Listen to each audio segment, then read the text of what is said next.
Hello दोस्तों, कैसे आप सभी। मैं वीके सिंह आप सभी का मैं वीके सिंह में स्वागत करता हूं और मैं आशा करता हूं कि आप सभी स्वस्थ होंगे, मस्त होंगे और अपनी पढ़ाई व सेहत का अच्छे से ख्याल रख रहे होंगे। तो आज का आप लोगों का एसआई का सेकंड वीडियो रहने वाला है। तो जो भी कोई इस वीडियो पर डायरेक्ट आने की कृपा ना करें, क्योंकि उससे पहले वाला वीडियो में पूरा का पूरा एसआई कितने बेसिक से चलता है, कैसे कैसे एसएससी में सवाल आए हुए थे, वो सारी की सारी मैंने एस्पेक्ट पहले पेपर में पहले वीडियो में डिस्कस की थी। अब ये हम लोगों का सेकंड वीडियो, और इस वीडियो में चाहे देखो किसी का भी पेपर हो, जीपी हो, सीजीएल, जहाँ कहीं भी मैथमेटिक्स आता है तो मैं एसआई सीआई जरूर आता है। तो पहले हम लोग एसआई पढ़ेंगे, फिर सीआई पढ़ेंगे, फिर दोनों को मिलाकर पढ़ेंगे एसआई सीआई से कैसे कैसे सवाल जनरेट हो पाते हैं। तो देखेंगे कि पूरा का पूरा, देखो अपन लोग कोई भी ट्रिक के पीछे नहीं जाते, केवल और केवल बेसिक से जितना का जितना सवाल डेरिवेट हो जाए या फिर जितना का जितना सवाल बन जाए उसको पहले डिस्कस करते हैं। उसके बाद हम आपको बता भी देते हैं कि इसमें ये ट्रिक लग जाएगी, लेकिन हम आपको अवॉइड करना चाहेंगे कि आपको ट्रिक के भरोसे नहीं रहना चाहिए, क्योंकि पेपर में आपको बेसिक याद आता है, ट्रिक को भूल जाते हैं। अगर चैनल से आपको कुछ फायदा होता है तो इसमें से आप कुछ कर भी सकते हैं। तो बिना किसी देरी के हम आते हैं आपकी पहले क्वेश्चन पर। आज का पूरा वीडियो आपको ये पता चली गया है कि हमारा पूरा का पूरा वीडियो एक ही टाइप के क्वेश्चनों पर रहता है। तो आज का ये वीडियो इसी टाइप के क्वेश्चनों पर रहेगा। तो मैं इससे पहले एक चीज और मैं आपको बता दूं, वो मैंने लिख चुका हूँ। ऐसा ही बराबर होता है P into R into T upon 100।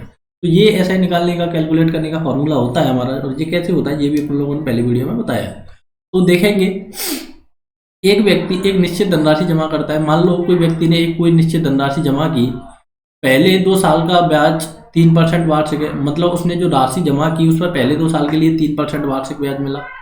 अगले 3 साल का ब्याज 8% वार्षिक है, मतलब उसी राशि पर अगले 3 साल का ब्याज क्या है, 8% वार्षिक है। अंतिम 1 साल का ब्याज क्या है आपका, 10% वार्षिक है।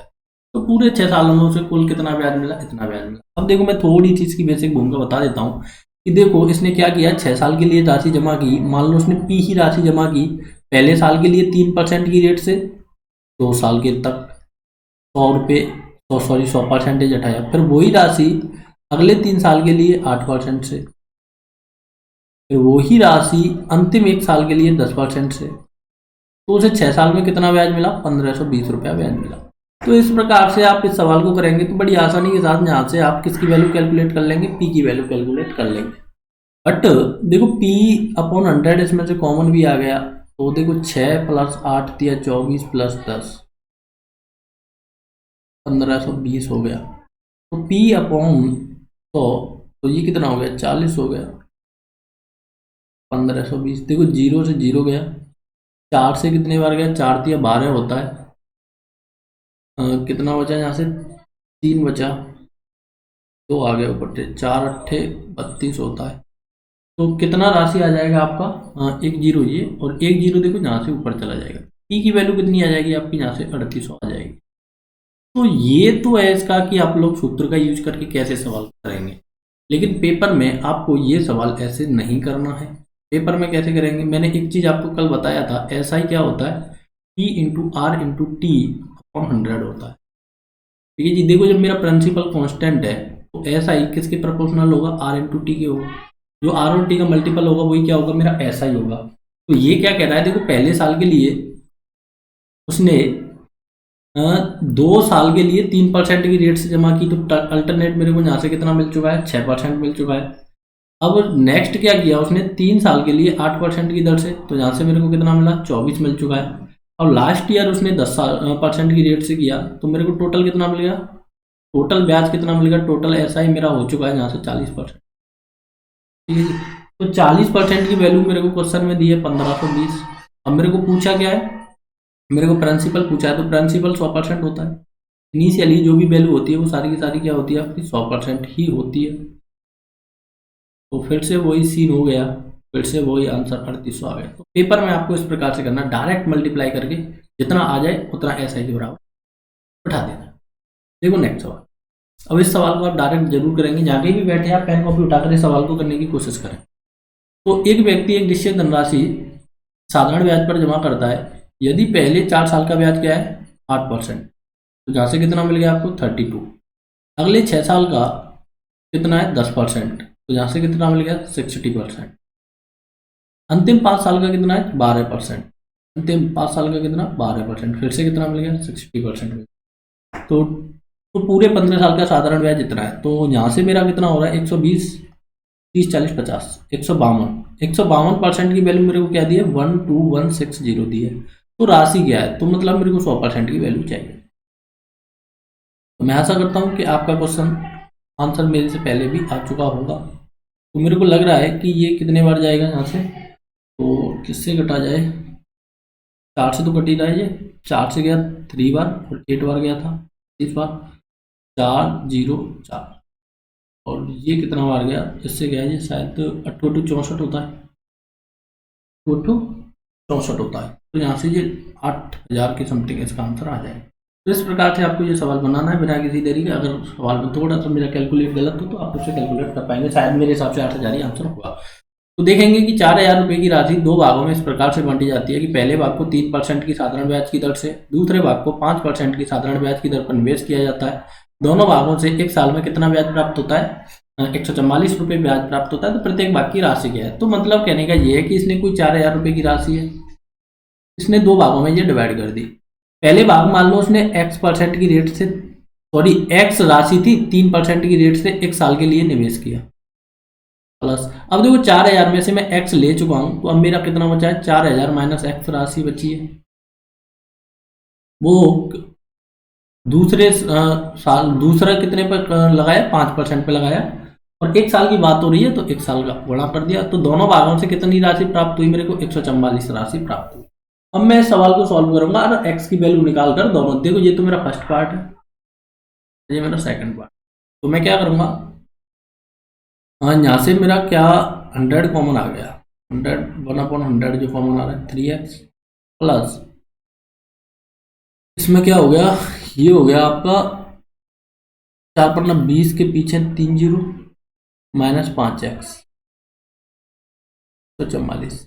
ये सवाल आपको ऐसे नहीं करना है, बस मैं आपको सॉरी इन्फॉर्म कर दे रहा हूँ कि ये आपको इस प्रकार से आप इसे निकाल पाएंगे। तो यहाँ से आपका क्या हो गया 2x प्लस 2000 बराबर, ठीक है जी।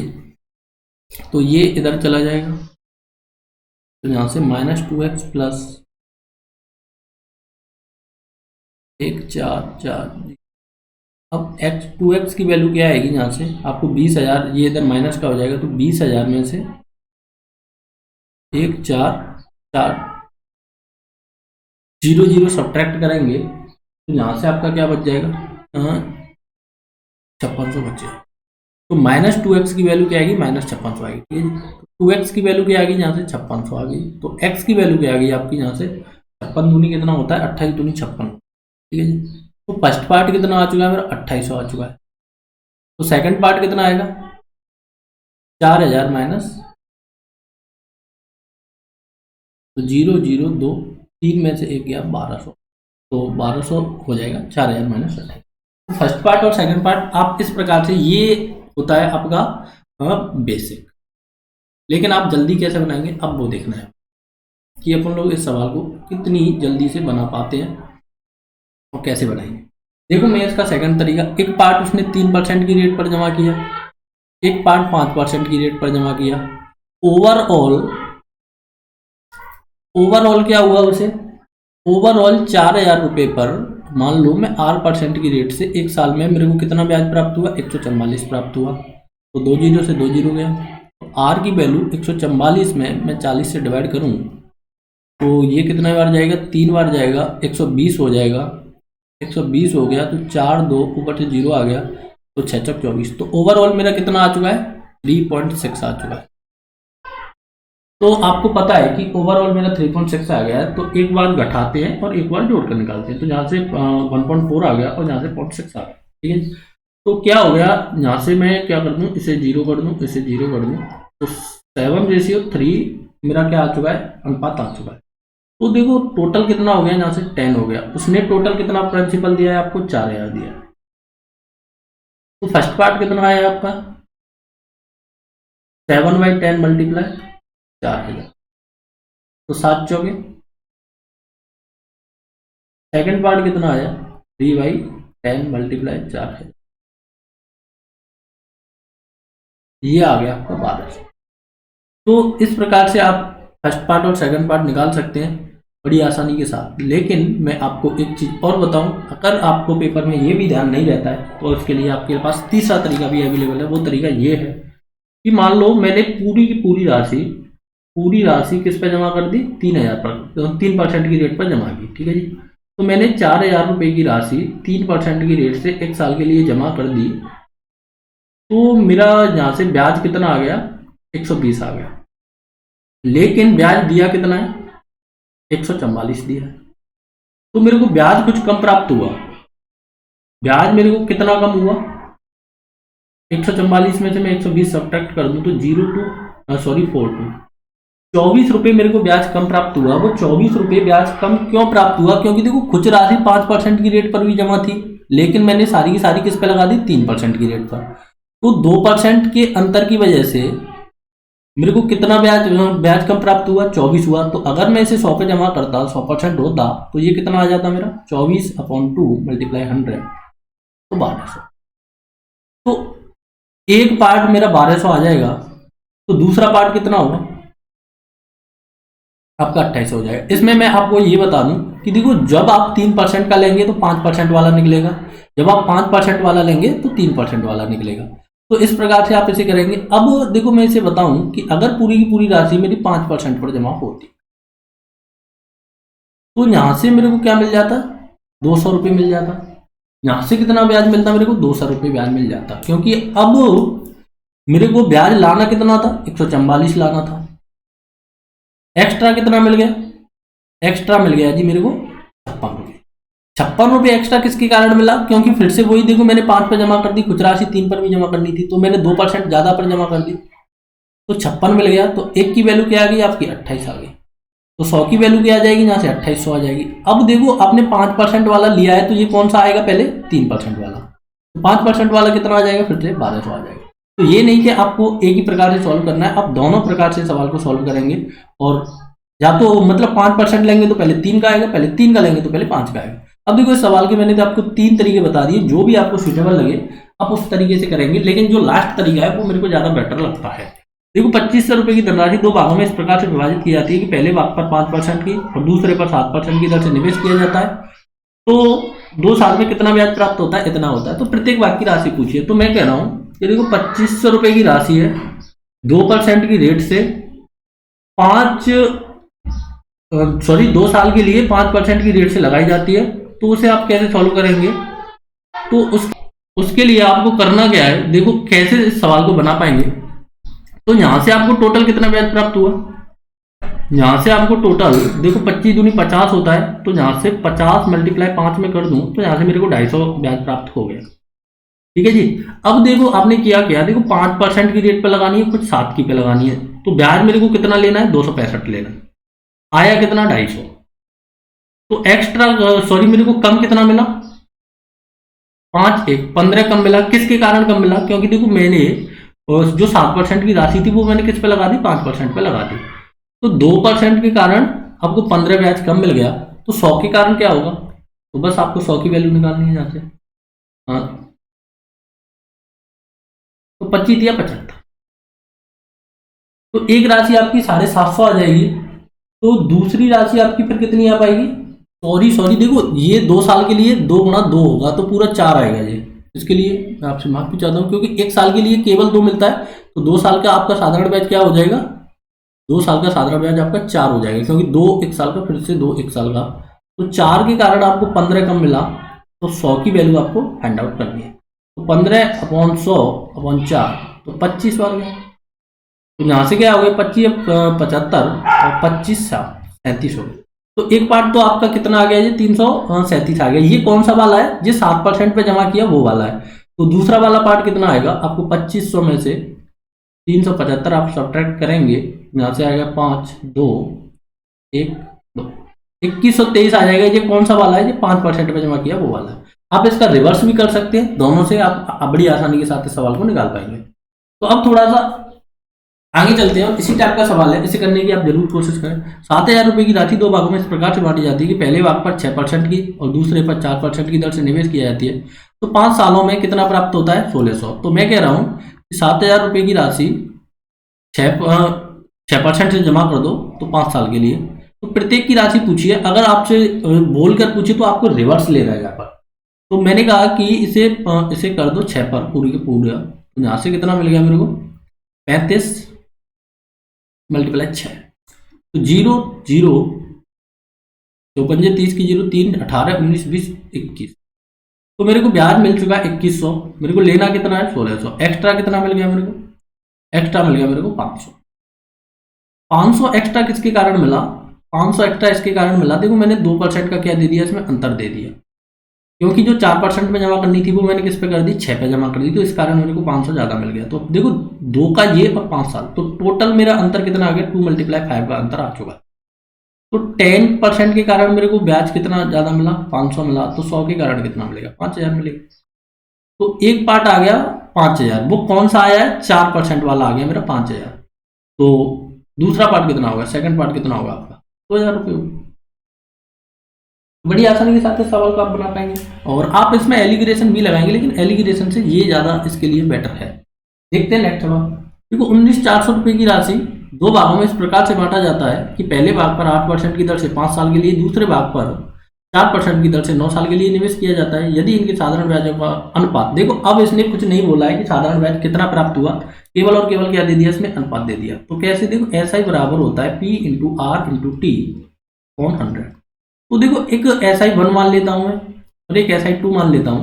तो मैं इसे कैसे सॉल्व करूंगा, मान लो मेरा P1 प्रिंसिपल था, मतलब मैं इसे P1 + P2 की वैल्यू क्या मान रहा हूँ यहाँ पर 19,400 मान रहा हूँ, ठीक है जी। 2 भागों में आसानी से डिवाइड करूंगा क्योंकि उसने दोनों भाग पूछे। तो P1 राशि 8% की दर से कितने साल के लिए निवेश की, 5 साल के लिए। दूसरा भाग मतलब P2 भाग उसने 4% की रेट से 9 साल के लिए निवेश किया यदि इनके साधारण ब्याजों का अनुपात 3:7 है। तो देखो मैंने क्या किया, 100 को मैं खा गया यहाँ से, P1 P2 × R2 और T2 कर दिया, क्योंकि 100 से 100 अल्टरनेट कट ही जाना है। तो मैं इसे डायरेक्ट इस प्रकार से इस सवाल को मैं सॉल्व किया। तो जो कट रहा है मैं उसे काटने की कोशिश कर रहा हूँ, ये गया इसे 2 टाइम, ठीक है जी। और भी कुछ जा रहा है क्या, और तो कुछ नहीं जा रहा। तो ये हो गया मेरा, यहाँ से क्या हो गया, तो ये हो गया मेरा यहाँ से P1 257 और ये हो गया P2 9 × P1/P2 या फिर P1/P2 आपका आ जाएगा P1/P2 आपका कितना आएगा, यहाँ से ये हो गया 10, तो ये इधर चले जाएगा 27 आ जाएगा, कट तो नहीं जाएगा चीज।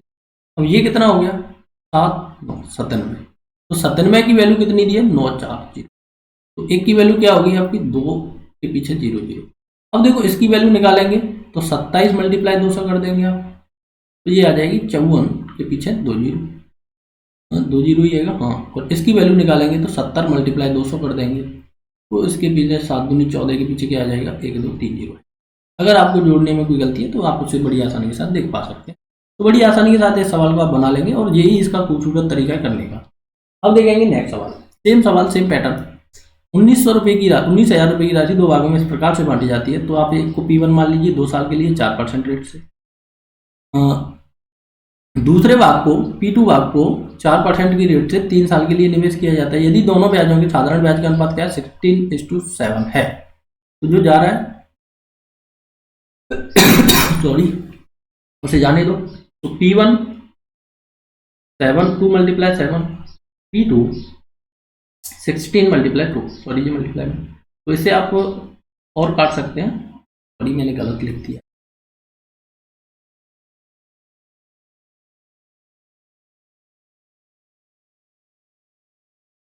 अभी और कट रहा है, इसे और काट दीजिए, 2 से काट दीजिए इसे, 2 से ये गया 1 टाइम। तो अब आपको रेशियो साफ साफ दिख रहा है। रेशियो क्या दिख रहा है आपको,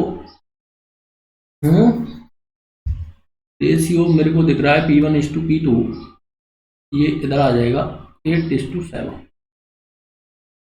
8:7 ही दिख रहा है कि और कुछ भी दिख रहा है। अच्छा 3 भी बचा है, तो 24 8 24:7 दिख रहा है, 8 24:7 दिख रहा है, और तो कुछ नहीं दिख रहा। सेकंड में ऐसे एक बार चेक करूं, देखो 2 साल के लिए 4%, अरे रे रे सॉरी फॉर दैट, थोड़ा जल्दी में मैं बार बार से गलती कर रहा हूँ इस सवाल में। तो मेरी गलती ये है कि मैंने 2 साल तो ले लिया, लेकिन इसके साथ मैंने ब्याज 4 ले लिया। तो 2 × 8 है, 8 दूनी 16 तो गया ही, ये पूरा 12 का 12 बच गया। तो P1:P2 मेरा कितना आ चुका है, सॉरी फॉर दैट, P1:P2 आ चुका है मेरा 12:7। तो अब क्या करेंगे, 19 की वैल्यू मेरे को कितने दी है, 19,000 दी है। तो 12 की वैल्यू कितना होगा, एक पार्ट 12,000 होगा और एक पार्ट कितना होगा, 7,000 होगा। तो इस प्रकार से आप बड़ी आसानी के साथ इस सवाल को बना पाएंगे। देखो नेक्स्ट सवाल बिना किसी जल्दबाजी के करेंगे, क्योंकि जल्दबाजी में पिछला सवाल अभी से गलत हो चुका। 12,000 रुपये की राशि 2 भागों में इस प्रकार से बांटी जाती है, पहले भाग 5% की ब्याज 5 साल के लिए, दूसरे भाग को 10% 4 साल के लिए निवेश किया जाता है। यदि पहले निवेश से प्राप्त साधारण ब्याज दूसरे निवेश का 3 गुना है। अब देखो पहले निवेश से प्राप्त साधारण ब्याज एसआई का इन्होंने रेशियो क्या दे दिया है कि 3 गुना है। देखो P1 मैंने जमा किया 8% की रेट से 5 साल के लिए, दूसरा भाग मान लो मैंने P2 जो जमा किया था वो 10% की रेट से था 4 साल के लिए। तो ये कह रहा है कि जो पहला ब्याज था वो दूसरे का कितना है, 3 गुना है। तो इस प्रकार से आप ऐसे करेंगे तो P1 और P2 का जहाँ से आप बड़ी आसानी के साथ रेशियो निकाल पाएंगे। तो वो 100 से 100 देखो मैं खा चुका हूँ, तो उसका आपको कोई यहाँ पर ये हो गया 10, ठीक है। तो 10 से आपका 10 गया, तो P1:P2 आपका क्या आ चुका है, 3:1 आ चुका है, ठीक है जी, क्योंकि ये सीधा सीधा अनुपात दिया हुआ P1:P2 3। और पूरी राशि कितनी है आपकी 12,000, तो 4 की वैल्यू आपको कितना दिया है 12,000। तो जिसकी वैल्यू चाहिए, एक की वैल्यू क्या आ गई आपकी 3,000 आ गई, जिसकी वैल्यू चाहिए उसी की वैल्यू निकाल दी। ये वाला पार्ट 9,000 होगा और ये वाला पार्ट आपका 3,000, ठीक है। तो दोनों पार्ट आपके बड़ी आसानी के साथ सॉल्व हो जाए। अब देखो नेक्स्ट सवाल में, नेक्स्ट सवाल क्या कहता है, एक व्यक्ति, देखने में तो बड़ा लग रहा है, एक व्यक्ति एक निश्चित धनराशि 6% वार्षिक साधारण ब्याज की दर पर 2 साल के लिए निवेश करता है। वह एक अन्य धनराशि 7% साधारण ब्याज की दर पर 2 साल के लिए ही निवेश करता है। यदि दोनों भागों से मिलकर 2478 रुपये साधारण ब्याज प्राप्त हुआ, यदि पहले निवेश का राशि का 1/4 भाग दूसरे निवेश की राशि के 1/5 भाग के बराबर है, तो प्रत्येक निवेश की राशि क्या है। तो देखो पहले निवेश की राशि का 1/4 भाग P1 का 1/4 भाग P2 के 1/5 भाग के क्या है बराबर है। तो मैं यहाँ से P1:P2 निकालने जाऊँ तो वो क्या आ जाएगा मेरा 4:5 आ जाएगा, ठीक है जी। ये ऊपर जाएगा, ये नीचे आ जाएगा। तो ये क्या कह रहा है, तो मैं इसे क्या मान लूँ, देखो मैंने ये 400 मान लिया, मैंने अब देखो प्रिंसिपल मैंने एज्यूम किया है, ये मैंने 500 कर लिया, लेट कर दिया, ये मान लिया, ठीक है। तो अब कह रहा है कि पहले एक निश्चित राशि 6% की दर पर 2 साल के लिए, तो जो 400 रुपये राशि थी 6% की रेट पर उसने 2 साल के लिए जमा की, तो यहाँ से मैं ब्याज निकाल लूँ, प्लस जो 500 राशि थी उसने 7% की ब्याज पर 2 साल के लिए निवेश की। तो यहाँ से मेरे को अल्टरनेट कितना ब्याज मिल चुका है, तो देखो 4 × 12 प्लस 5 दूनी 10 × 7, तो ये हो गया मेरा 48 और 70, तो ये हो गया टोटल 118 की वैल्यू उसने क्या दी है, 118 की वैल्यू दी है उसने 2478। तो एक की वैल्यू क्या आ रही है, एक की वैल्यू देखो 11 दूनी 22 होता है, 11 दूनी 22 और 18 दूनी, तो देखो 20 से थोड़ा ज़्यादा आएगा, तो एक की वैल्यू लगभग 20 से थोड़ा ज़्यादा, तो इसका कैलकुलेट करने के बाद आपका आ रहा है 21। तो एक की वैल्यू यहाँ से आपकी 21 आ चुकी है, तो आप P1 और P2 क्या आएंगे, देखो P1 में इसमें 21 का मल्टीप्लाई कर देना है और इसमें आपको 21 का मल्टीप्लाई कर देना है। तो एक पहला पार्ट आ गया 21 × 4 = 84 होता है, और P2 आ गया आपका 21 × 5 = 110 होता है। तो ये इस प्रकार से आप बड़ी आसान, 21 × 5 = 105 होता है, 110 नहीं, 22 × 5 100, सॉरी। तो ये आप इस सवाल को ऐसे बड़ी आसानी के साथ निकाल पाएंगे। तो मैं फिर से बोल रहा हूँ, मार्केट में काफ़ी तरीके अवेलेबल हैं और बड़ी खूबसूरत तरीके आपको फंसाएंगे और आपका टाइम भी डिस्टर्ब करवा सकते हैं, लेकिन आप इस तरीके से जाएंगे, बेसिक से जाएंगे, तो आपका कोई भी सिलेक्शन नहीं रोक पाएगा, क्योंकि बेसिक वाले ही 100 में से 100% करते हैं। अब वैसे 100% लाना है तो बेसिक सीखना ही पड़ेगा, और इस प्रकार से ही सीखना पड़ेगा जो हम सिखा रहे हैं, क्योंकि इससे ज़्यादा बेसिक कोई नहीं सिखा। तो thank you for watching, take care, bye bye, मिलते हैं नेक्स्ट सेशन में आपके।